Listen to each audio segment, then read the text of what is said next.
Hello and welcome to another episode of the Tejano Traveler. I'm your host Wally, and today we are on the Texas Lakes and Prairies Trail, taking a look at the Fort Worth Water Gardens. Now, this is one of my favorite locations in Texas. As you can see, it's a pretty cool water garden. There are no plants except for the algae growing here and there, but it's an amazing sculptured tiered falls that go down into a pool of scummy water. It's amazing. It is the best. I like coming here and walking down and enjoying the sound of the water. It's pretty cool. Um, they were built in 1974, so they're pretty old. And it also came out in that movie Logan's Run at the very end when they finally escape their dome and they're like, "We are back out in the real world." And the real world was apparently Fort Worth. So, yay, Fort Worth. But there are two iconic things to do in Fort Worth. One is the stockyards, two is the water gardens. So, definitely come check them out. Now, the walk down can be kind of cumbersome. The stairs look really slimy and slippery, but they kind of weren't. Even though I took my time getting down there and I gingerly walked, making sure I didn't slip or anything, making sure I had a good foothold. But once you're down there, you get a pretty nice view all around you of the falls. It's pretty cool. Like, those are the steps. They don't have any easier steps.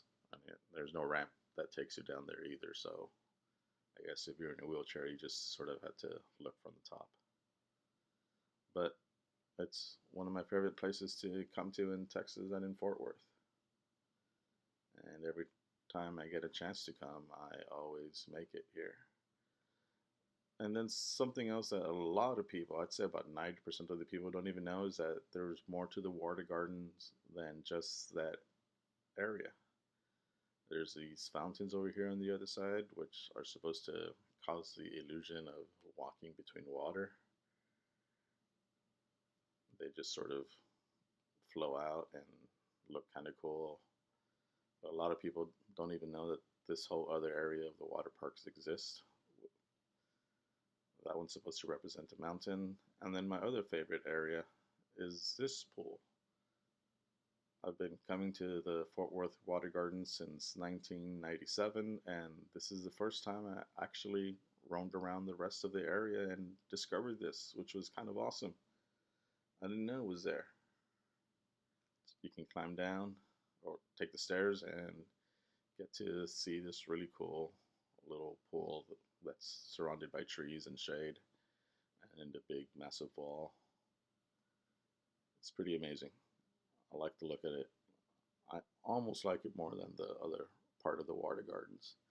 But how did I miss this for 30 years? Have you missed it for 30 years?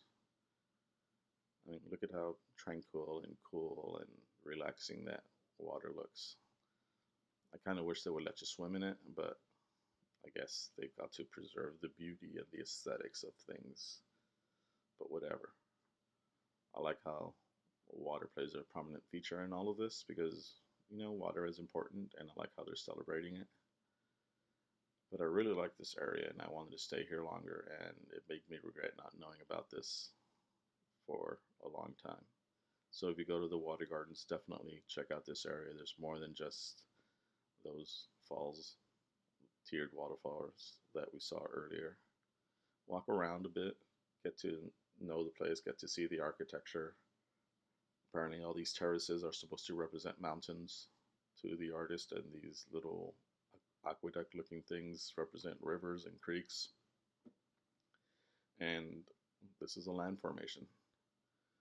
And they're known as the quiet water pool. I guess you go there to think about life and your choices that you've made that led you to where you are now. But those are the Fort Worth Water Gardens. They're pretty cool to check out. Don't forget to like, subscribe, and leave a comment. Thanks for watching. Bye-bye.